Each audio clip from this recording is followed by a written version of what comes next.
Nevis, and let me speak more specifically to the people of Nevis, have in some quarters formed a view that it won't affect them. And so here I am today, again, pleading, begging and beseeching, but in a context where things have changed practically overnight. And we advised that that change has come from where? A situation that has developed with somebody who's on the front line and unvaccinated. Getting the virus, taking the virus into the community, into their home, to their family, friends.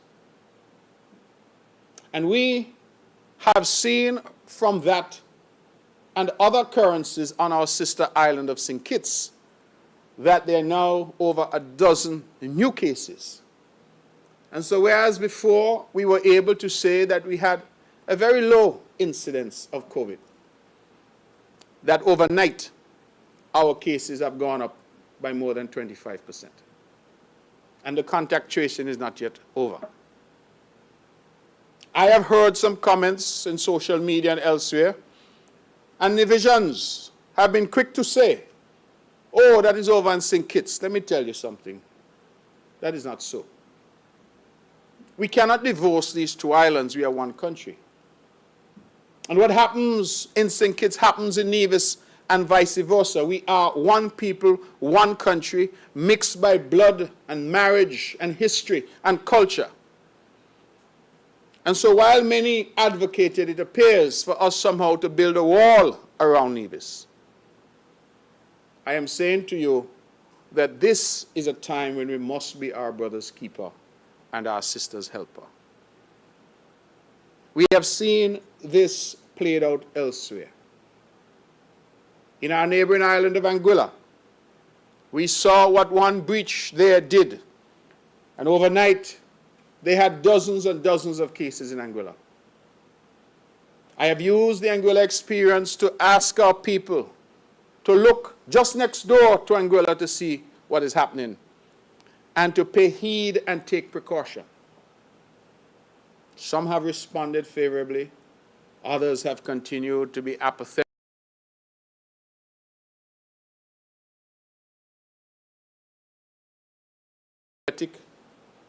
They say they don't care. Them not take none. Nothing happen here. And look now what has happened. Overnight, over a dozen cases on our sister island of St. Kitts.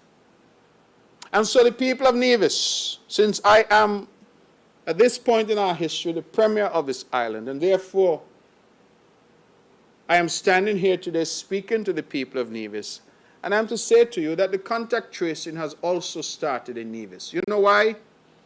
Because there has been exposure of people on Nevis to those who have tested positive on St. Kitts. We are advised that one of the positive cases was actually in Nevis, visited Nevis, visited friends, had lunch, used the ferry. I say that not to alarm anyone. I say that to demonstrate how inextricably connected we are. And that it is foolhardy for us to think that because something is happening in Bastille, that Charlestown is immune, or vice versa. Because I would be speaking in the same way. If the outbreak that we were seeing was on Nevis, I would be saying similarly. Our people are interacting more now than ever, particularly since travel has been curtailed for many.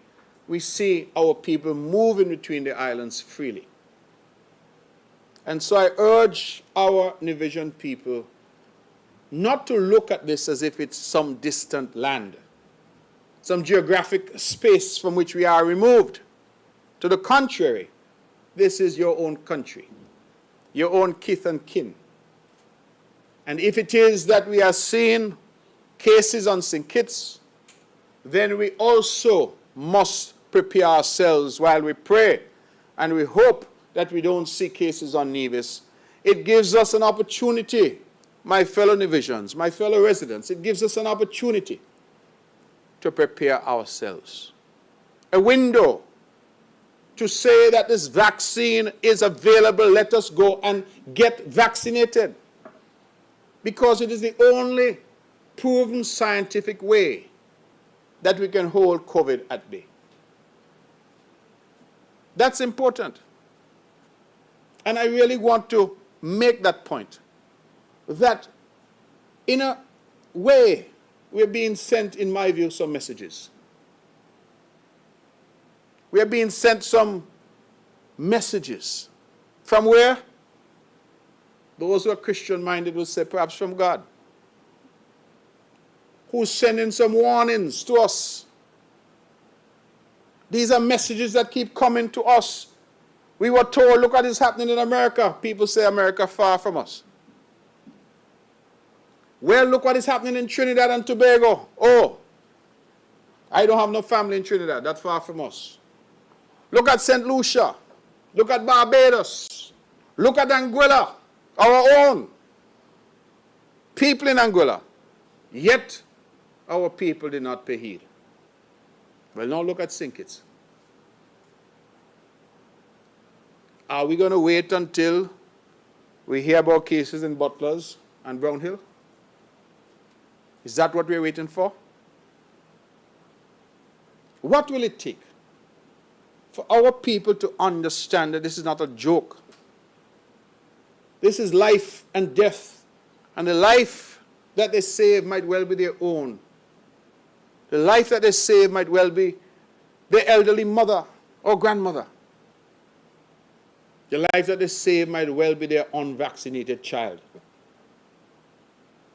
To our teachers, who I have appealed to privately and publicly, among those that tested positive in St. Kitts are students, primary school students. Among those that tested positive in St. Kitts are teachers.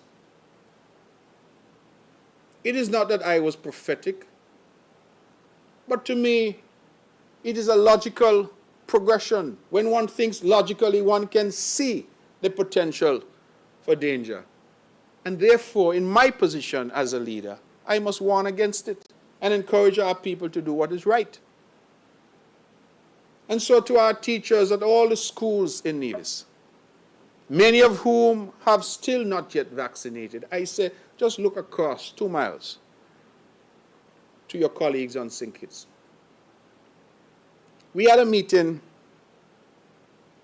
quasi-cabinet task force meeting yesterday, which ran from, I believe, about 5 o'clock to almost 8 o'clock in the night. And I was privileged to participate in that meeting to see firsthand the hard work that is being done nationally and here in Nevis in the war against COVID-19. And during that meeting, the issue was debated. And that issue was, since the cases now are cases on St. Kitts, should the restrictions only apply to St. Kitts? Some may ask that question. But I go back to where I started and what I said earlier, that we have evidence that at least one individual would have interacted on the island of Nevis. We also have evidence that some of our teachers would have journeyed to St. Kitts and engaged, as they ordinarily do, with their counterparts in St. Kitts in meetings and training sessions. I say that to say that whilst we know not at this point whether Nevis has any cases, and incidentally, members of the press, our contact tracing on Nevis, I believe yesterday we would have done 10 samples, all through the grace of God have come back negative. Among those samples, I'm told, were 2 students at 2 different schools who had come into primary or secondary contact with the individual, I believe it is case 48 from St. Kitts. Through the grace of God, they tested negative. But we understand that we will continue that contact tracing. We have, for example, to look at the ferry, to look at the people who would have traveled on that ferry on that day. And I want the members of the press and the members of the public to understand the level of effort that is required to find people, to do so in as timely a fashion as one can, given the circumstances, to seek as much as possible to get those people interviewed, to get them to isolate, to get them into a situation where they pose no threat to others. It is an incredibly difficult task that our technical people continue to undertake. And I want, as I've continued to do, to publicly thank Mr. Abdiel Samuel, the chair of the task force on St. Kitts, his cohorts on that task force, particularly CMO Laws and Dr. Wilkinson, but also to thank our local task force here, headed by Dr. Judy Nisbet. They go above and beyond to keep us safe. And so, last night, late, after 8, I believe it was, we took the very difficult decision. Well, let me not say we took, we communicated, because we were taking the decision probably a half an hour before it was communicated, that we had to close schools. Not just on St. Kitts, but across the Federation. I want the Nevis public to understand that these are not easy decisions that one arrives at. As a parent myself, I understand, because I've had the benefit of my own history raising children, that for a parent to hear at 8 o'clock or 8:30 on a holiday Monday night that tomorrow there's no school puts that parent in considerable difficulty to find daycare, to find babysitter, to find some place safe for their child, because people have to go to work and people have obligations. I understand how that decision would disrupt people's lives. I can assure the members of the press and the public that what we have sought to do is to ensure that there is no disruption, or let me put it differently, there's no undue disruption to our students, that they will continue from the primary school level to have their lesson plans administered by their teachers. The teachers will continue to work from home. They'll continue to administer the necessary guidance and instructions to their students.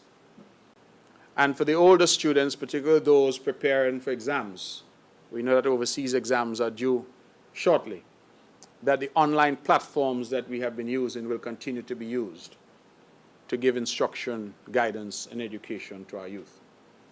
So we do not at this point anticipate that there will be too much disruption, and I hasten to remind the public that this is for 2 weeks in the first instance. We are optimistic, members of the press, members of the public, that we will see these signs and signals and we will take them seriously.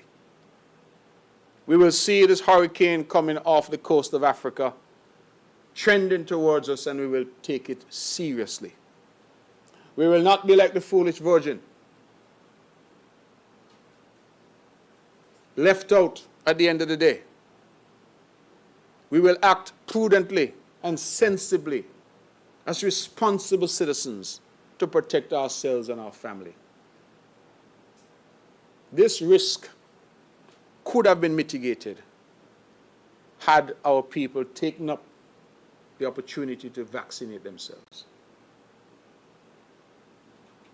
This risk could have been mitigated had we done that in sufficient numbers. I am to advise that we will be making the clinics available to our people.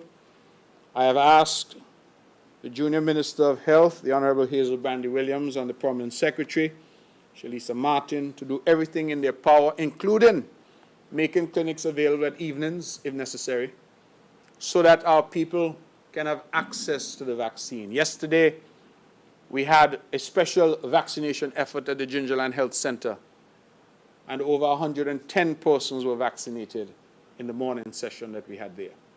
We would want to see that expanded. We have vaccines which will expire at the end of June. It therefore means that there is an urgency for persons to go out. And if this number of cases, this cluster that we're seeing on St. Kitts is any indication, if the risks that it poses to Nevis is any indication, I'm urging our people to protect themselves. I don't know how better, how more I can say that, what better language I can employ. If I could say so in Spanish and in French and in German, I would use those languages. Alas, I am limited to English. And so I am begging, beseeching, urging our people, do not see these signs and ignore them. If you ignored Trinidad, and you ignored St. Lucia, and you ignored Anguilla, do not ignore St. Kitts. Because St. Kitts is Nevis, and Nevis is St. Kitts. Please let us go out and protect ourselves and our families. This now has got very real in a very short space of time. We're not now dealing with the theoretic position, a theoretical position. We are not now saying, oh, look at CNN and you see what's happening. No, you can look at NTV and ZIZ and you see what's happening. I'm sure you may have questions on that, and so we'll get there when we get there, I hope in a short space of time. Let me say that I anticipate that the Honorable Prime Minister will at some point speak to the nation, and if and when he does, that there may be other restrictions announced. At this point, and I emphasize at this point, we have had no indication, no recommendation that we go into a lockdown. But I emphasize at this point because we do not know where all the contact tracing will lead us. And we are concerned at the very real question as to the connection between the most recent cases and the last set of cases that we knew originated at a particular hotel property on St. Kitts. So, absent a clear connection, because the last set of cases did not arise from contact tracing, my understanding is that someone presented themselves to the hospital feeling ill, being symptomatic or tested, and showed up to be positive. And their entire household was then tested and showed up to be positive. I hope that the members of the press and public understand what I'm saying, that we now have a situation where there is no clear connection, although that is still being investigated. That means that none of us can say that we are safe. Those of us who are vaccinated can say that we are in a much better position because the science shows that we are less likely to contract the disease, and if we contract the disease, we are unlikely to be symptomatic and certainly unlikely to die. Those who are unvaccinated, and I'm advised that the majority, the vast majority of those afflicted by this disease are unvaccinated individuals. That raises its own level of concern for us here in the country. So members of the press, as always, I ask you to help me and to help the island and the country. I have come in the past to make the arguments about our economy and recovery, but it's also important now that we talk about life and death. We talk about our health care. We talk about our capacity. If suddenly we have hundreds of cases, can we handle it? And what does it mean for us if the country is forced again into hard lockdown? I don't know about you, but I certainly did not like to be locked up in my home. And I believe I can speak for the majority of people that the freedoms that we take for granted, that we enjoy, to go out jogging and to go down the road and line with friends and to go by the bar and have a little drink, to go on the beach and go by one of the bars there and hang out and listen to a little music, that when those are taken away, when you're forced to line up again to go supermarket, and only essential workers are allowed out, that you get fined and confined for being on the road after certain times, or being on the road at all. That is not a nice feeling. And so whatever it takes to persuade our people, I'm saying, examine yourselves, your families. Look at your little daughter at home. Look at your grandma at home.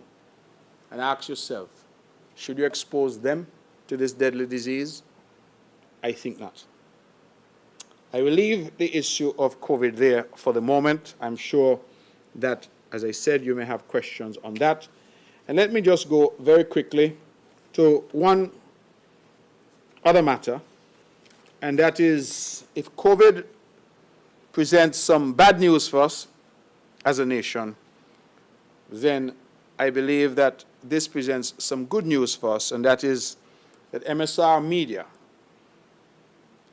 which, as we know, the Nevis Island administration was successful in negotiating a 2-movie deal with MSR Media, as we sought to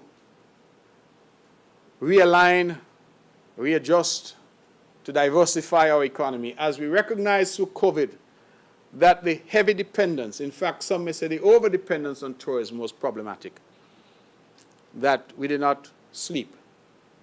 We tried our best to find alternatives. And we had always harbored dreams of having a film industry in Nevis. And so your government and the cabinet that is under my leadership at this point in our history went to work.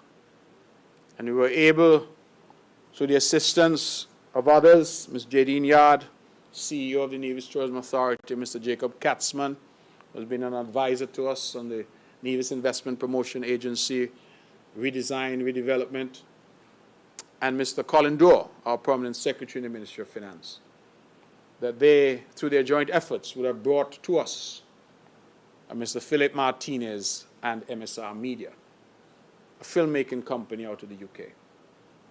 And we took a chance. I spoke to them first last December via Zoom, and I told them that Nevis was open for business, that we wanted a film industry here and that they ought to come here. I took a chance on them, and they took a chance on Nevis. And they came in January.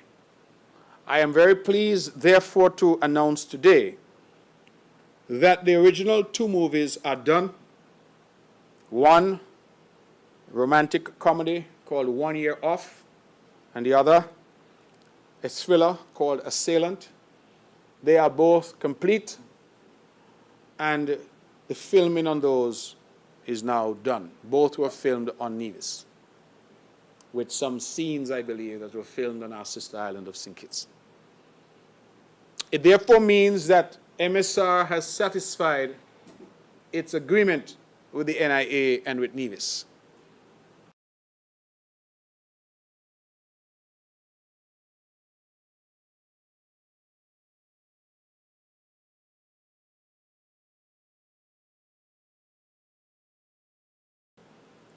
But Mr. Martinez and his team have been quite enamored with our island.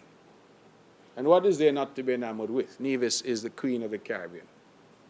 So they have come, they have fallen in love, they have found a government that is easy to work with, and they have decided that instead of pulling up and moving out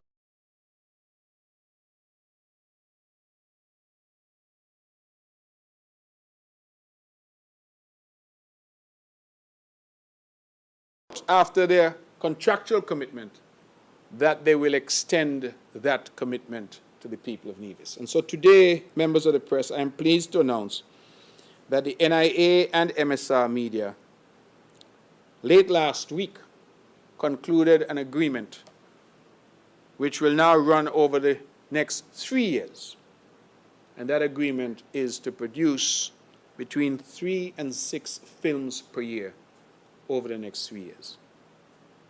And I believe that starting where we started, from just 2 films, to now a long-term agreement, 3-year agreement, to produce 3 to 6 films per year over the next 3 years, right here on the island of Nevis, is incredible news for our people.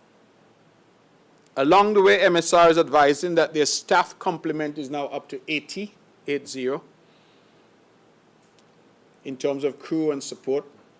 That on each film, they are using local actors as extras. And that as part of this agreement, the Acting Academy, which they started, will continue to offer acting lessons to those on St. Kitts and Nevis who have the acting bug and who would be interested in acting in movies. In fact, I am pleased to say that on the last movie that they made to satisfy their contractual obligation, that movie being the thriller Assailant, that some 7 persons resident right here in Nevis and St. Kitts were able to find roles in that particular movie. And all 7, I'm told, are products of the Acting Academy.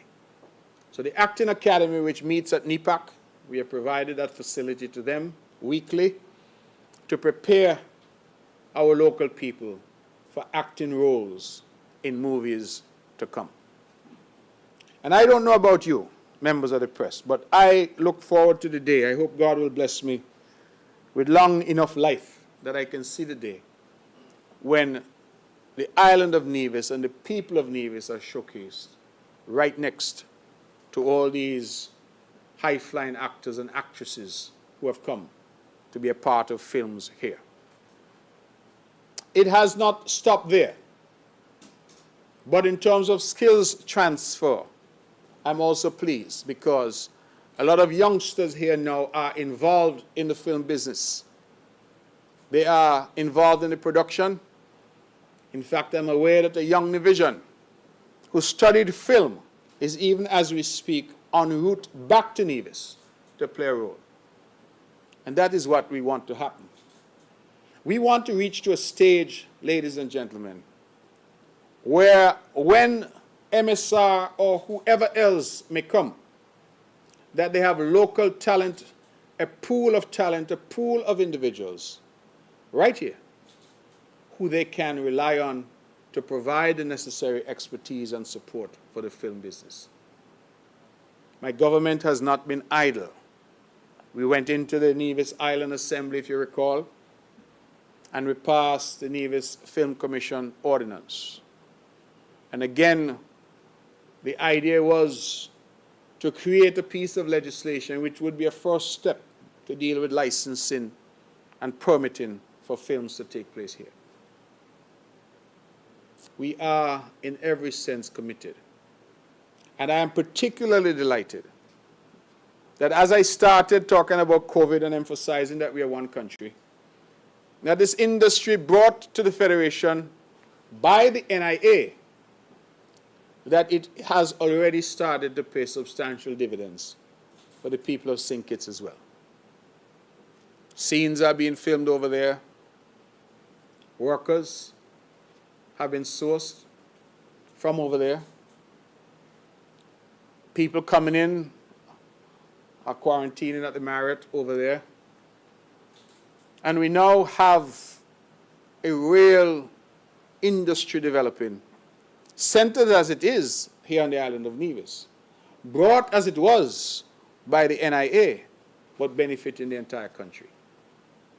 And I always say that development in St. Kitts is development in the country. Development in Nevis is development in the country.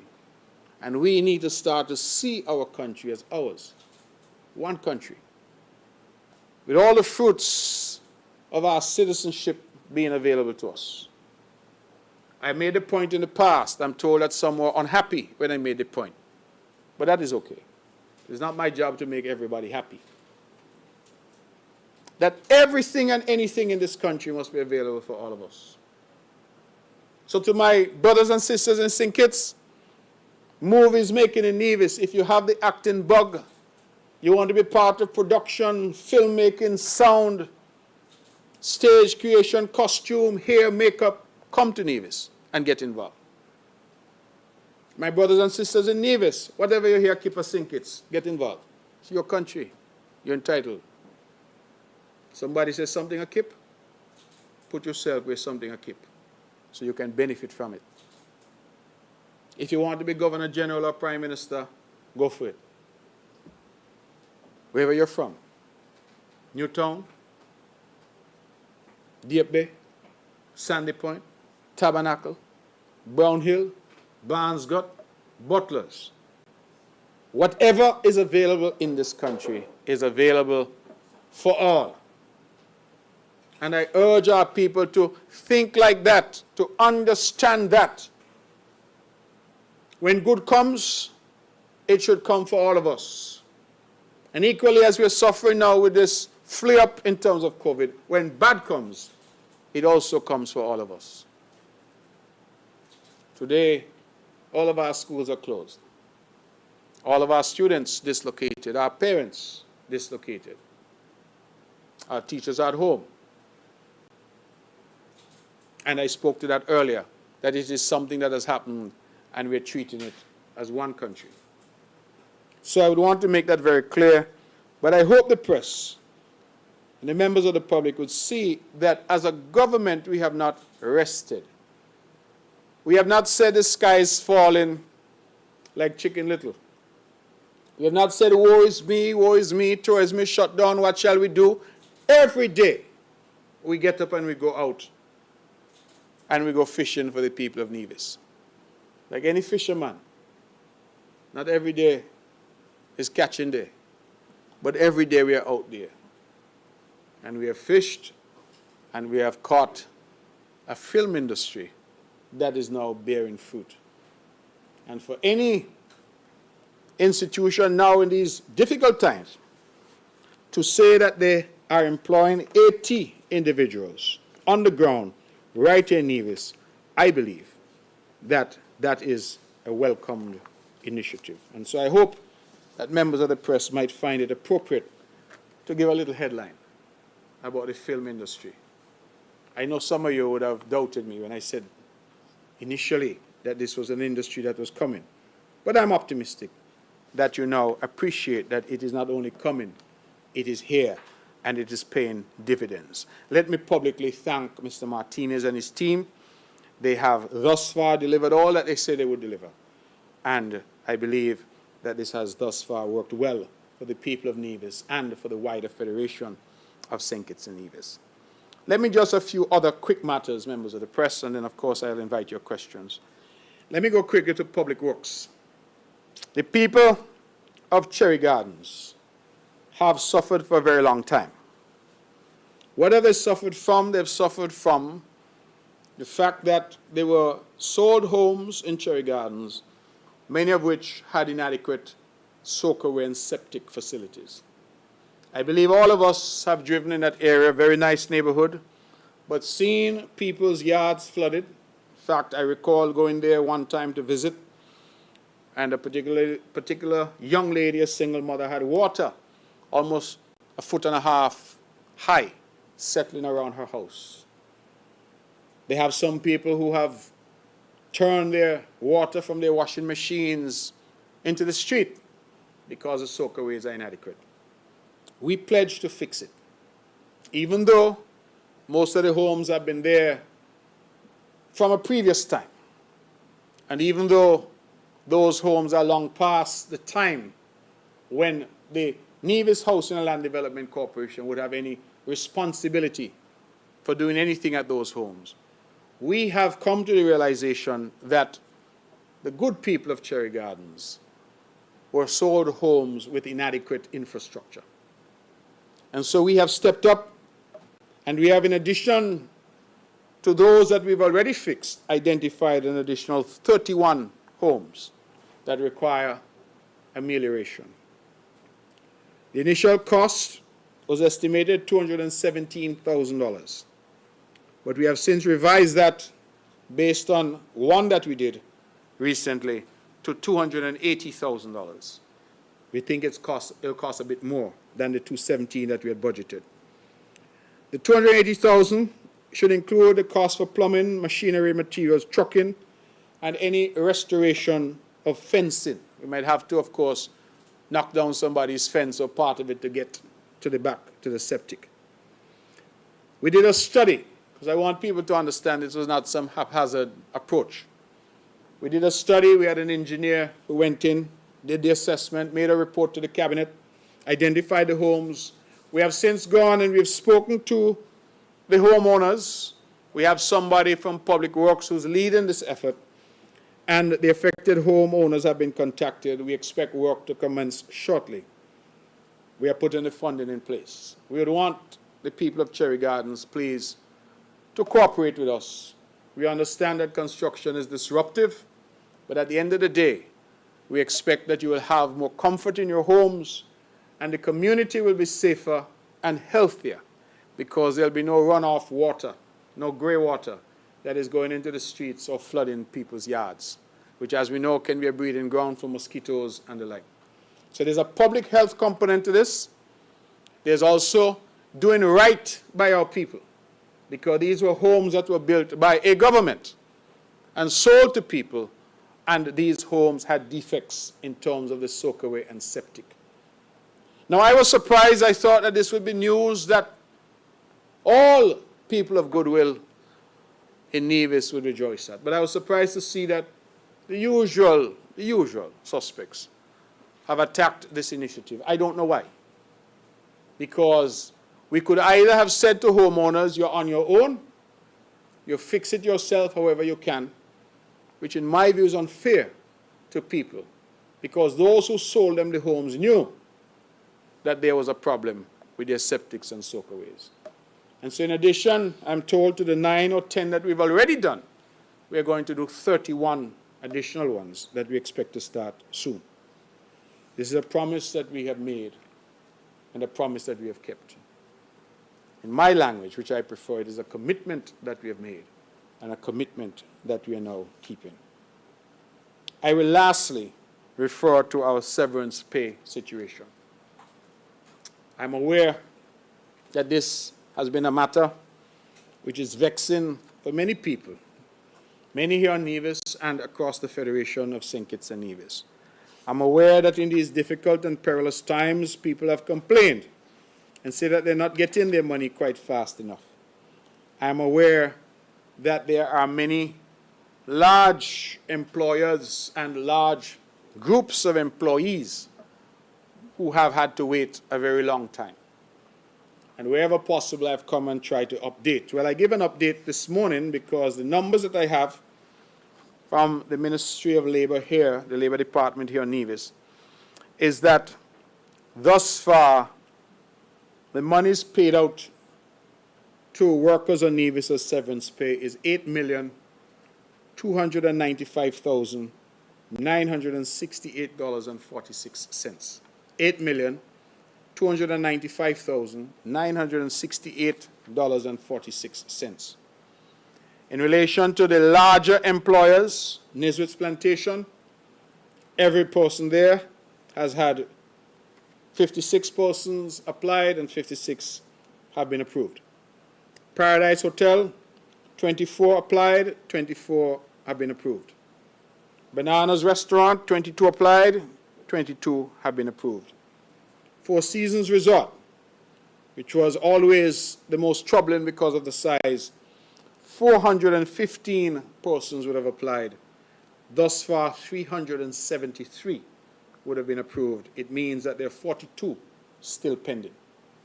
And it is my hope that those 42 will be processed as quickly as possible. The process has been difficult. It has been laborious. It has been exacerbated because, of course, the severance payment fund is inadequate to fund this level of demand. And so the federal government has had to find the resources, since they're the ones who deal with severance, to satisfy these claims. And that, too, has led to some delay. That is no comfort to people who are still waiting. But I would want simply to remind the people of Nevis that you have representatives who are in St. Kitts and Bastia working on your behalf, who continue to agitate. And I would wish to publicly commend the Honorable Eric Evelyn and the Honorable Alexis Jeffers, because we raise this matter regularly at the federal cabinet. And I believe that these numbers that we are seeing suggest that there has been significant movement thus far. And so we are seeing claims being processed. I'm told, again from the statistics provided to me by our own local Department of Labor here, that the total number of severance applications for 2020 were 805 from Nevis. And the total number approved to date is 704. It means, therefore, that those pending total would be 88. And of those, as I've indicated, the Four Seasons has 42 that are still pending. So I believe that that is reasonably good news, that some progress has been made, and that we hope by the next time I come that all claims would have been processed and our people paid. Ladies and gentlemen, I had some notes about Culturama, I had some notes from tourism, and let me just end.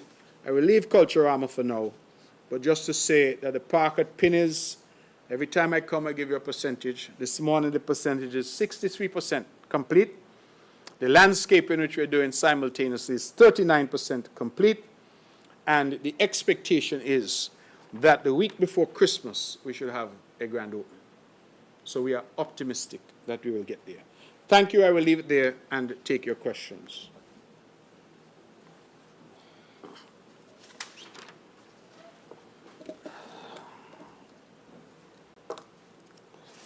Good morning. Good morning. Monique Washington, St. Kitts Nevis Observer newspaper. The last time that we were here, you revealed that persons wishing to renew or apply for residency or work permit must be vaccinated, but you didn't speak on the consequences of what will happen if they don't. Can you say now what are the consequences if they refuse to take the vaccine, and how has the response been since the announcement? Can we get an update on the burning of the bathhouse and the government's plan for that building? And schools and daycares are now officially closed for the next 2 weeks. Has any consideration been given to parents of babies or toddlers as it relates to caring for their children during work hours? And the hospital. You spoke a little bit about the hospital the last time we were here, and you said the shell is completed, and there needs to be some work done to the interior as it relates to the flow of the hospital. So extra work, extra money. How far will this project be over budget? And last but not least, an update on the Newcastle Police Station. Thank you. Okay, let me start where you ended. Newcastle Police Station, all furniture and appliances are in. I have a note here, actually. You know what the note says? Monique gonna ask this question, so I'm writing this for Monique. All of the furniture, I'm going to read your note, Monique. All of the furniture and appliances are in, and we are awaiting the arrival of beds, which is due here tomorrow, the 26th. The beds were expected to be on the 12th, but were delayed. Okay, so I hope that that is sufficient, and the police are anxious to move in. I have been in touch with them, and there's a constant communication between my office and the Commissioner and the High Command here on Nevis. The hospital, you asked how much it's going to be over budget. I'm not in a position to answer that. I believe that we will come with a formal report on the hospital once we are in a position to do so. As I indicated, the shell is complete now, and that we had a delay, of course, occasioned by COVID, but we also had a delay occasioned by the fact that we had to get some consultants in to deal with the internal flow. All of that has now been settled, so I anticipate that we will be moving apace to get that project completed for the benefit of the people of Nevis. The question of cost is one that certainly, in the usual way of being open and transparent, I will come, Monique, and certainly you can call me privately. I don't have the numbers with me today, but you can call me privately and I'll give you that information. Toddlers and caring for them, I started out by saying that we empathize with parents. We understand that it is difficult. The Cabinet will meet tomorrow in the usual session here on Nevis. The Cabinet, I know, in St. Kitts is meeting today. Clearly I can't be there because I'm here with you, but I feel that this is an issue that we'll have to look carefully at. I don't have an answer for you because I think we need to deliberate in Cabinet to determine what, if anything, we'll be able to do to assist those parents. You will recall that when we had the initial shutdown, this government had taken an approach with our public servants that those with small children, young children, could have spent some time at home with those children because clearly children require care. We will look to see whether or not there's room for that type of approach again. But in the interim, we empathize with parents and we urge them to try to make whatever arrangements they can with family members or otherwise because this is expected to be, we hope, just a 2-week period. It gives us an opportunity to pause and to ensure that we know where we are in relation to this outbreak that we have seen overnight happening on our sister island of St. Kitts. Bathhouse, it was a very regrettable incident. Of course, the bathhouse is a structure of significant historical value to the people of Nevis, and the police are still trying to investigate how this building, left in its state with no electricity, none of that, could have caught fire. So that is an ongoing investigation. I have no update at this point on the investigation, but I can say that we are saddened, deeply saddened, that the bathhouse would have been subjected to fire. And we do not know yet the extent of destruction of that very historic property. And to thank God that it was not the Bath Hotel itself, but to urge our people, as I've been doing, particularly our people in the Bath Village area, who I know take great pride in owning that compound, as taking it as their own, that they keep an eye out. Because if this was vandalism, I do not know if it was, but if it was vandalism, then we need to appeal to our people to cease and desist from any such activity. Our heritage is who we are. Our heritage has value. It has tourism value, it has historic value, it is important to us, and therefore we must do what we can to protect it. Insofar as the government and plans, the government has many plans, Monique. The problem always is the money to execute some of these plans. And the bathhouse in particular, we had long been looking to see what we could do to restore that, and we went as far as UNESCO. Because it's a historic building, it is not one you can simply send in masons and carpenters and stonemasons to deal with, because you want to preserve the historic nature of that building. And the last I checked, I believe they were trying to get artisans as far away as Italy to come in who had the expertise in restoring that kind of facility to come in. That, of course, again, was upended by COVID with no travel. We are optimistic that over time we might be able to do something there and to salvage something of the bathhouse. You asked about persons vaccinated, work permits, residency. That was the policy prescription that the cabinet came up with. I came and I was very forthright about it, that the reality is that those who are seeking to come into the country to work, come into the country to live, that even now they're required to satisfy certain health prerequisites, barring which they would not be allowed to come in. And the same is now true, that we are saying that if you want to come here to live and work, then please be vaccinated. It would be unreasonable, Monique, for me as Premier of Nevis and for this government to be badgering, begging, beseeching our own people, meaning people who are born here, who live here, who never stringberry here, to vaccinate. And we tell somebody who's coming in from New York, oh, you can come and set up without any need for vaccination. That, I think, would be incredibly inconsistent in terms of our messaging.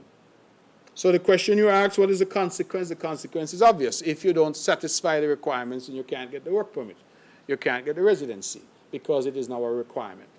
We have had no particular difficulties. The Premier's Ministry is advising. People understand. And in fact, it has, in fact, based on what I have been told, not impacted many people who are already here on the ground. Why? Because the statistics suggest that the vast majority of those who have taken the opportunity for the free vaccination have been the non-nationals.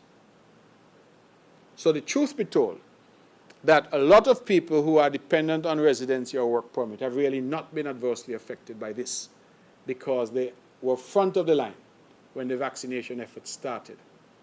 Just yesterday, at the holiday vaccination effort in Gingerland, I went to Gingerland to see for myself.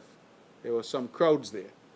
And when I went in, I had to use a little Spanish I knew to speak to some of the people there. So instead of saying hello, I said, hola. And I refer to them as la gente, mi gente, our people, my people, because many of them were Spanish people. And that is the reality, that they are taking advantage. Our own people Me not take no vaccine, me not do this, me not do that.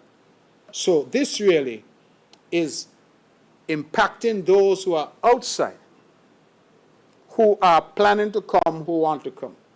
Some of the hotels, for example, are constantly saying to us, we need to bring in a chef, we need to bring in whoever. And people come in with their families, we're saying they must be vaccinated. So if they're not vaccinated, tell them don't come. Because we do not want to add to the unvaccinated population in Nevis. Not when we encourage our own people to get vaccinated. So I hope that that is clear, what it is we're seeking to do. Any other questions? Good morning, Devon Cornelius, WinFM. Can you provide an update on online teaching equipment and access? Can you also provide an update on the enforcement of COVID-19 protocols via tickets? And can you give a date as to when the Newcastle police station will be occupied? Thank you. Well, you've asked me the same question that Monique asked in a different way. Monique asked where we are, and you've asked what date. If it were up to me, Mr. Cornelius, people would have been in there already. But we understand, in fact, I should share with you that we actually approved from the NIA some purchase of furniture at TDC. And the purchase order was already done. TDC was already geared up. And then the Commissioner of Police advised that he, in fact, had some furniture that he would prefer to use and send over. And so we thanked him and the federal government for that. Of course, national security is a matter for the federal government. But the beds is the holdup, because, as we say, we've had a delay. Mr. Daniel, Wakely Daniel, PS, has been working really hard on this matter, and he's telling me that the beds should be here tomorrow. And if the beds are here tomorrow, Mr. Cornelius, I would expect that to put the beds together and put the mattresses, which we have already, on top of the bed. What they call it, the old people say bedstead? Bedstead. To put the bed mattress, the mattress on top of the bedstead. Bed frame is the modern language. People my age used to hear our grandma say, bedstead. Mr. Cornelius, you never hear that language yet in your life. So, to put the bed, the mattresses on top, I don't anticipate will take any time. And as I said, all the appliances and everything are already in. There's some cosmetic work that also needs to be done, because as people are now moving in, there's an issue, I think a minor issue about some additional ventilation that will be done. And there's an issue of a glass partition that has already been ordered, and that as well will be done. So I don't anticipate that there'll be any further delay. And really, I would hope that the police and fire services are comfortable by this weekend if those beds come over as is planned tomorrow. What are we doing in terms of teaching on the online platforms? Just before I came here, Mr. Cornelius, I was advised that the platforms are up and running. Why? Because, as you may know, that some of the schools, even prior to the announcement last night, were already doing online. Some of them were doing a hybrid. So some of the students were going half day to school, half day online. So the platforms were never taken down. So they're still available, still being used, and my anticipation is that they will be put to good use to ensure that there's no disruption for the teaching of the children. In terms of enforcement, we have just put out calls. I think we are seeking to find 12 officers for our protocol enforcement on Nevis. What had happened hitherto is that the police, a lot of that burden fell on the police.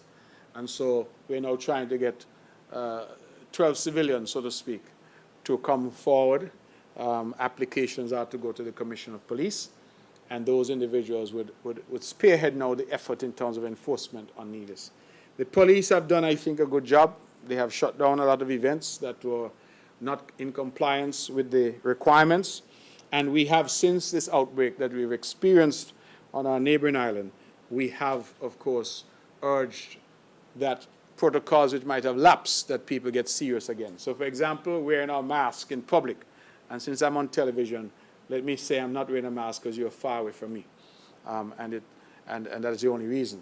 I did bring it in, walk in with it, but I took it off as I was about to come to the podium. And so wearing the mask, ensuring that we have the social and physical distancing, and continuing to sanitize, wash our hands, sanitize our hands with sanitizer with high alcohol content.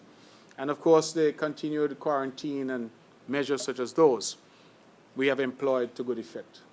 And the final measure, of course, is to ensure that we are vaccinated.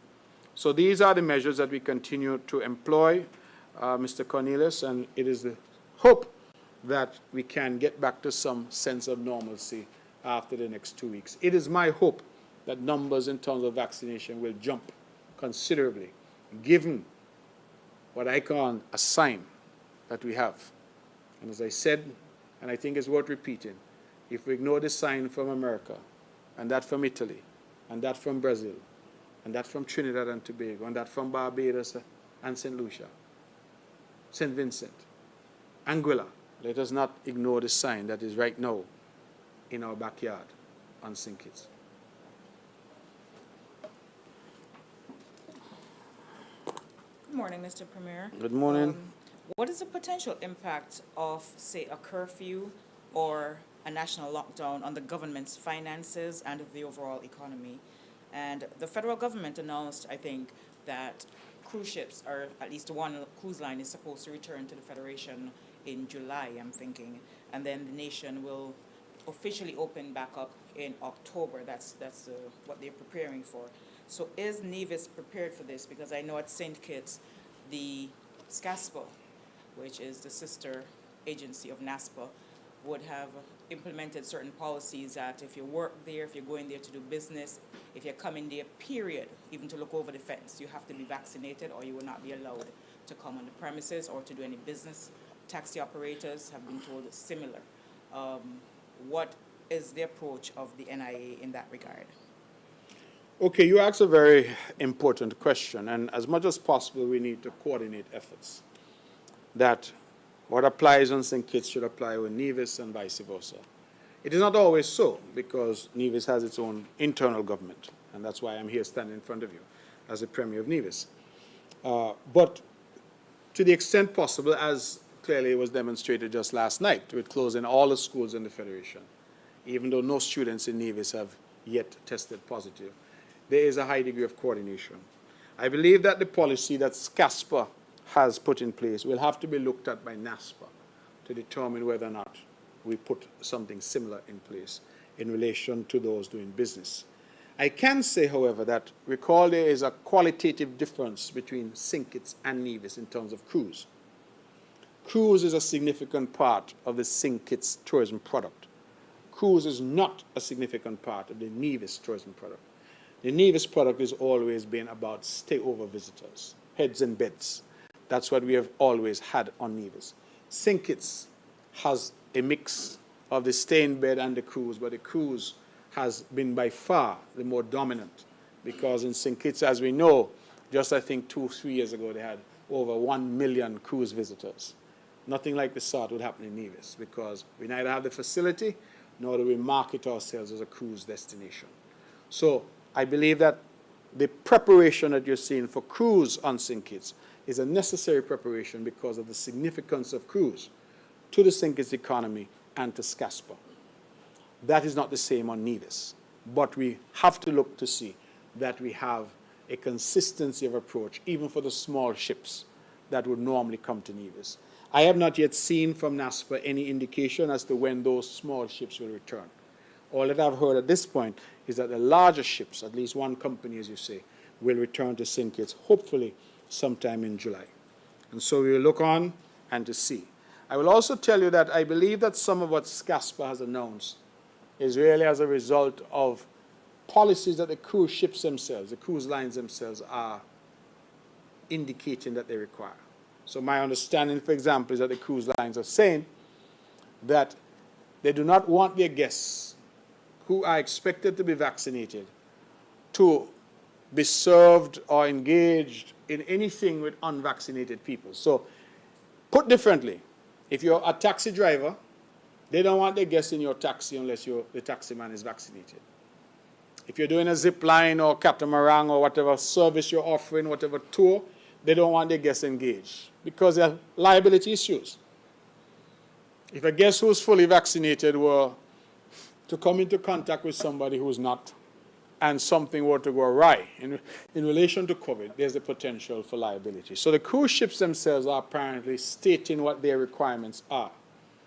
And I can understand why they would say that. And SCASPA, I think, is responding in part to that by saying, listen, these are the requirements for SCASPA. If you want to be on the pier, if you want to ply your trade, if you want to have the monkey that people can pet, all of that is necessary that you be vaccinated. And that has been the requirement there. In relation to curfew, potential for a lockdown, what effect will it have? It will be devastating. It will be devastating. Our finances are already at an all-time low. Our main engine, tourism, is still substantially offline. So if we're going to lockdown, where our restaurants, our bars, our business communities shut down, the potential for that, of course, is that the country comes to a standstill. And I know, Ms. Hewlett, that many have focused on the economic impact of lockdowns. But let us not forget that there's also a social and psychological impact that I believe is still not yet fully understood and still not yet fully evaluated. What does impact do to the psyche of our people? The inability to move about, the inability. Humans are by their nature social creatures. What happens when a government tells you that you are essentially isolated from others? If you live alone, for example, you may well get up every morning, you look forward to going to work, to engage with workmates. You may look forward to church on a Sunday to engage with members of the congregation. All of a sudden you're told you cannot leave your house. So that engagement that you look forward to each week disappears. What does that do to you? These are still things that are uncertain. But I can tell you that here in Nevis, our mental health register has increased in terms of persons who have sought assistance. Our register for those who are seeking counseling has increased. And we feel that a lot of that is connected to COVID. That is the unseen part of the health crisis of COVID. That people are having psychological, mental, emotional issues as a result of lockdown, joblessness, hopelessness. So all of these are factors that we have to take into account. The decision to lock down will not be a light decision. It will have to be based on the evidence. It will have to be based on the fact that there's an outbreak, that we feel the only way to do it would be to lock down. At this point, I hasten to say that based on the discussions that I was a part of last night, that is not on the table. But I do not rule anything out because COVID is a fast-moving threat. Today, it is not here. Tomorrow we wake up and we hear we have 15 and 16 cases. That is the nature of COVID. And so no lockdown on the table at the moment, but it is a rapidly evolving situation, and we'll have to see where the contact tracing that is still ongoing takes us today, tomorrow, and over the next few days. Any other questions for me?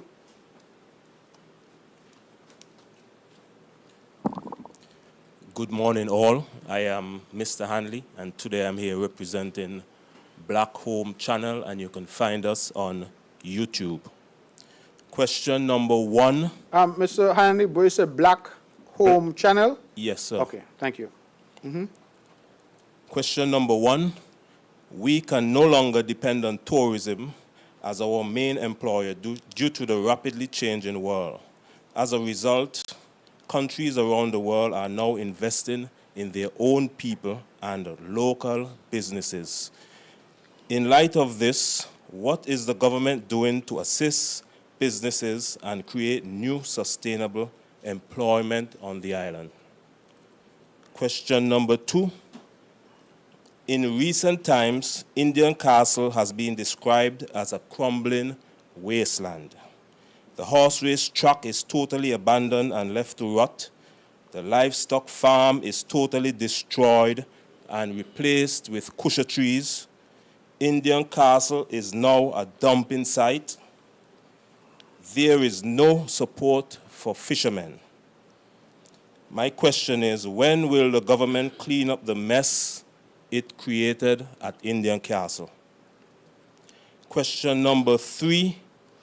As Foreign Minister, can you let us know what percentage of federal expenses, such as overseas missions, ambassadorial upkeep, does Nevis contribute? Final question. There is a concern within the community that a small group of persons are making a lot of money from the pandemic. My question to you is, Mr. Premier, are you being paid by the World Health Organization or any organization to promote vaccines and to administer them on the island of Nevis? Thank you. Okay, Mr. Hanley from the Black Home Channel, thank you very much for your questions.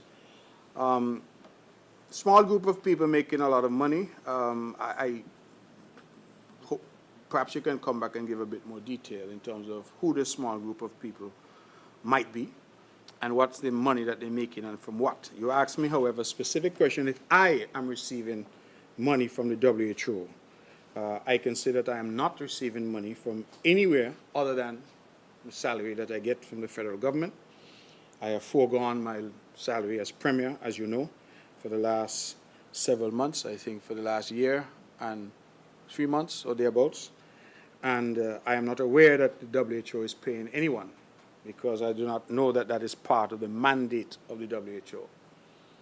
We have heard a lot of conspiracy theories out there, and people are spewing all kinds of things. In fact, in a conversation I had recently with some youngsters in my constituency, they said when you took the vaccine, you became a magnet, and that anything metallic would stick to your body. Some say it's the mark of the beast, prophesied in Revelations. People say all kinds of things. But we do not need to repeat everything we hear or we read on Google or whatever, for the simple reason that we ourselves ought to be able to decipher what is sensible and what is not. And vaccines have been around now for a very long time. And I keep making the point, Mr. Hanley, that you have been vaccinated, I have been vaccinated, everybody in this room has been vaccinated. Maybe not against COVID, but certainly against a number of other things.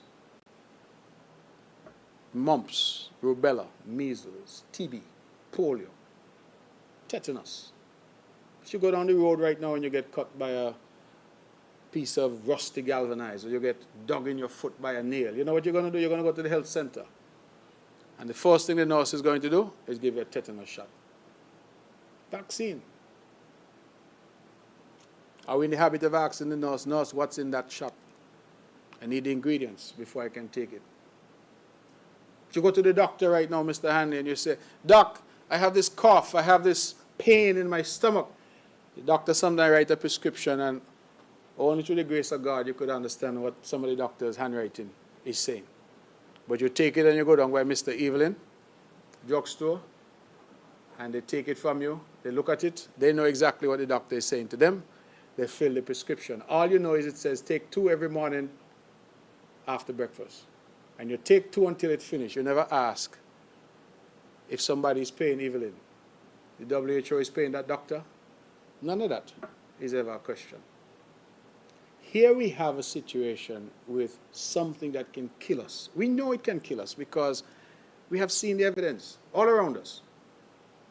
And yet we concoct every story imaginable to dissuade people from saving their own lives. And sometimes, I'll be honest with you, I wonder, is it that some in the country want this pandemic in its full rigor to hit us? Maybe if people start to fall sick and even, God forbid, were to die, then it would give some an opportunity to say, look at the government, it has failed. I wonder sometimes if that is the hope.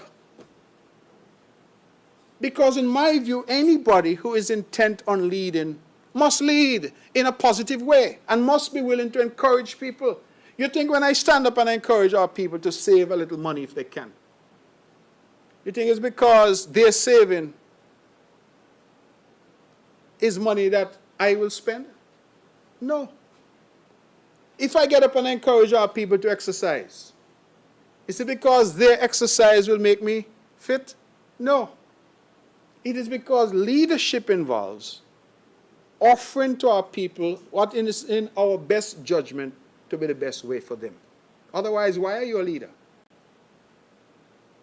If as a leader I simply say to people, well, it's up to you, do whatever you feel is right.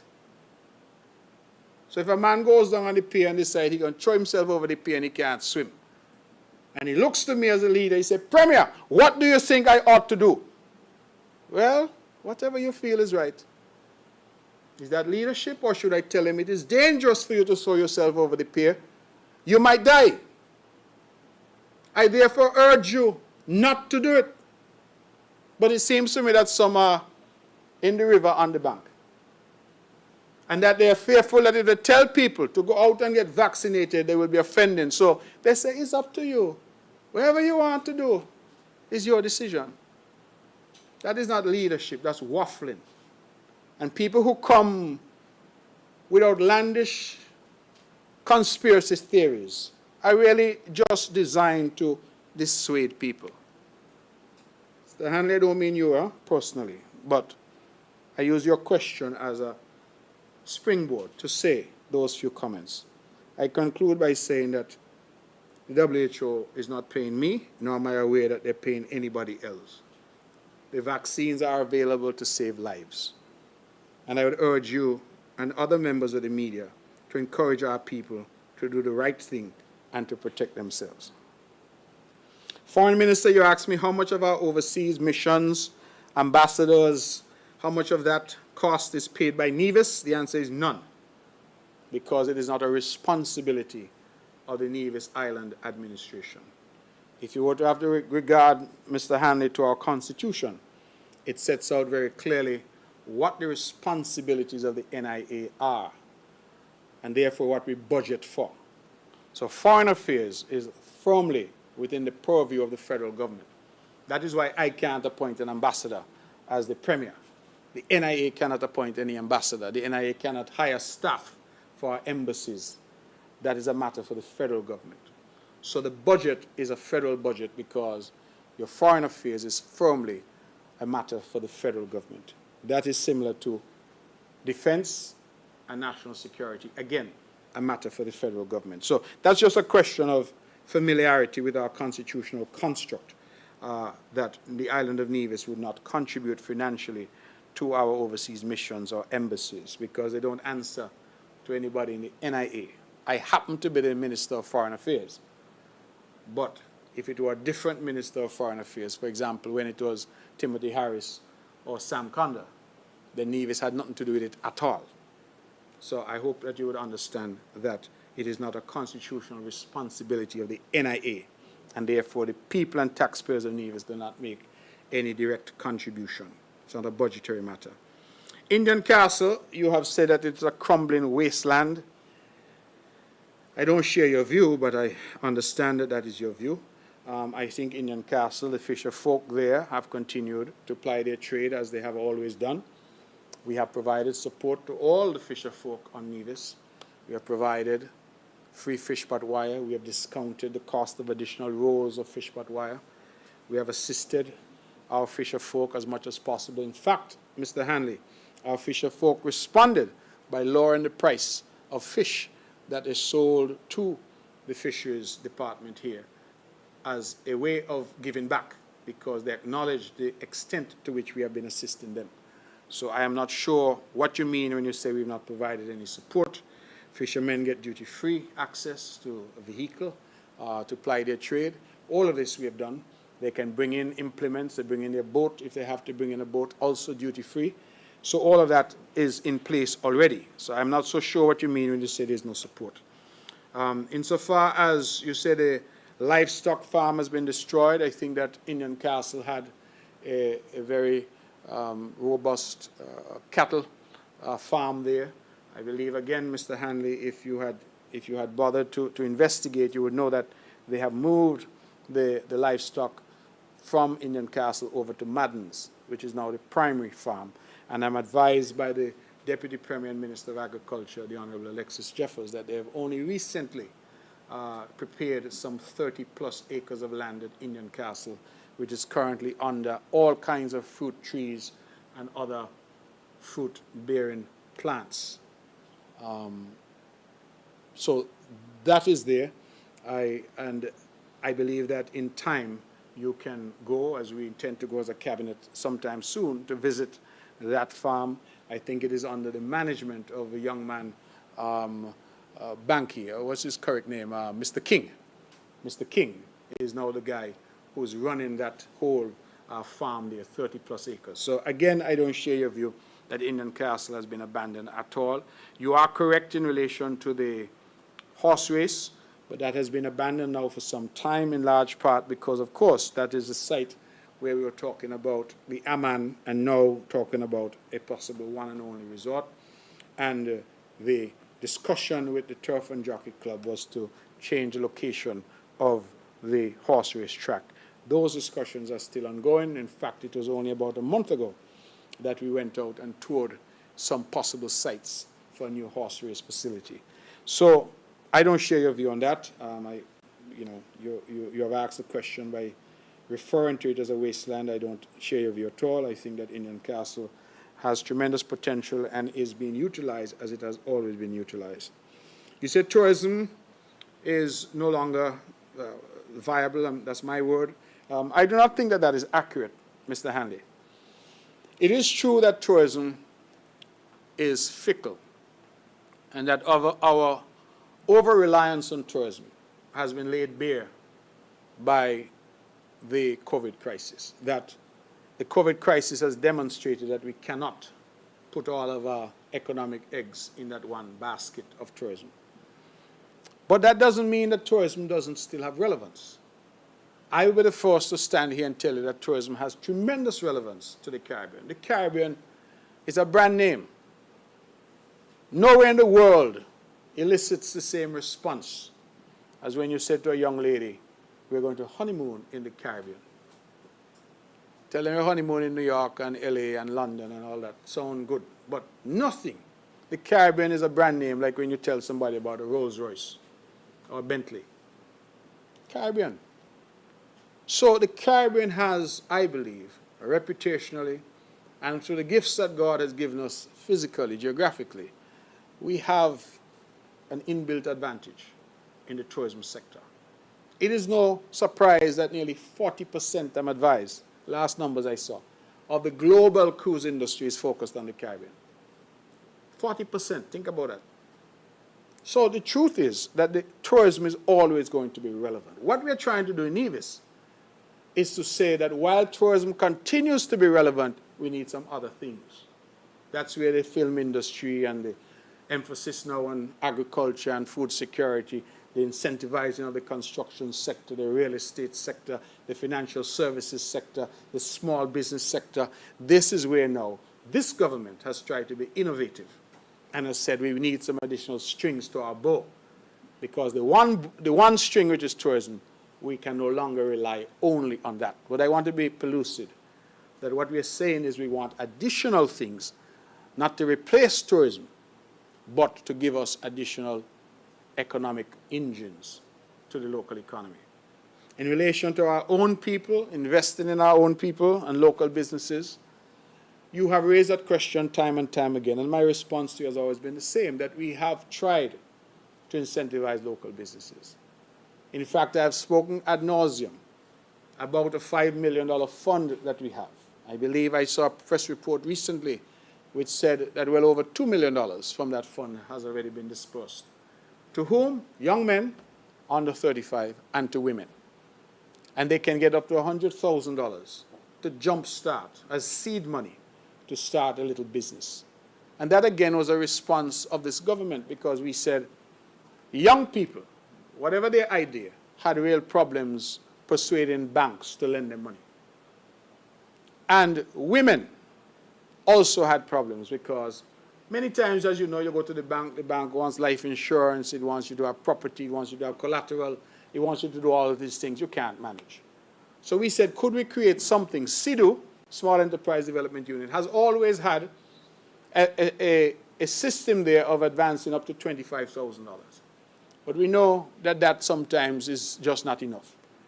So we approached the Taiwanese government, and the Taiwanese president, President Tsai, I would like to again express my thanks to her. She loved the idea. When I pitched her the idea, she loved the idea. Why? Because, of course, being female herself and very positive about encouraging women, she liked the fact that the money would be earmarked in part to women. And so we thought that at $100,000 EC, 40,000 US, you gave people a little bit more latitude to really do something. If you're going to be doing a little restaurant, you want to grab and go, you want to do a delivery system. You know, Mr. Hanley, maybe you're good at making pizza, so you want to make pizzas at home and deliver to people. But you want a pizza oven, and you want some other bits and pieces. The 25,000 EC might not have been adequate. So we said $100,000, and we have said at 4%, I had hoped to get it lower, but it worked out that it was 4%. It's administered through the credit union, and the idea really is that we give people a little start. And hopefully, with that start, they'll be able to turn that into something. Remember that every small business, and some of you in this room are small business owners, every small business equates to employment. Whether it might be just you. I mean, you are the CEO of Black Home Channel, so it might be just you. It might be that in time you're able to bring along 3 or 4 youngsters with you. But every business has to start somewhere. And even if it's just you, Mr. Hanley, employed in your business, you're one less person who's out there looking for a job. Because every small business generates activity for that small business owner. So that is part of what we're trying to do. So I believe that we have sought to do well. And as you know, my personal approach is everywhere I go, I promote small businesses. Everywhere I go. I have a small social media following, and I use it relentlessly to promote small businesses. From the man giving a haircut, to the man frying fish, to the lady making a drink, whoever I see and they have a good product, I try to advertise and promote them. And to be honest with you, Mr. Hanley, we have done, I think, a marvelous job here on Nevis, particularly since COVID, of appealing to our brothers and sisters from St. Kitts to come over and be a part of what we're doing in Nevis. And if you go to the bars and restaurants and hotels on Nevis, on most weekends, you'll see our brothers and sisters from St. Kitts over here in large number. That too is part of the appeal to our people to support the small businesses on the island of Nevis. You see Nevisians in St. Kitts as well in large numbers. And so we have that interaction, that interconnectivity that one would expect in any country. So it may not be perfect. In fact, I will be the first to tell you, it is far from perfect. I would love for all the restrictions associated with COVID to be removed and for restoration of normalcy. But until such time, we are serious government, grappling with serious issues. And as I always say, serious issues require serious attention from serious people. And I believe that we have demonstrated that we are serious people. Any other questions for me?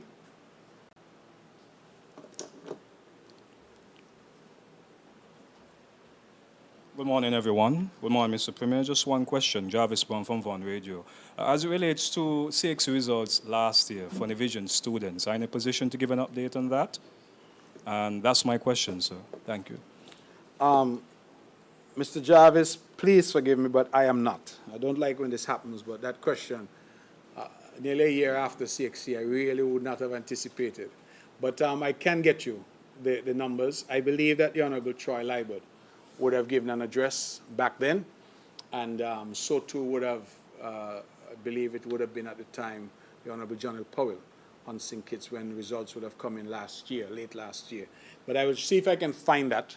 I'm pretty sure NTV would have reported on that address given by the Honorable Troy Liebert, which would normally set out what the results were like, whether we're doing better or worse, as the case may be. So I apologize I don't have that with me today, but I'm sure it is archived and we can find it there. Anything further for me?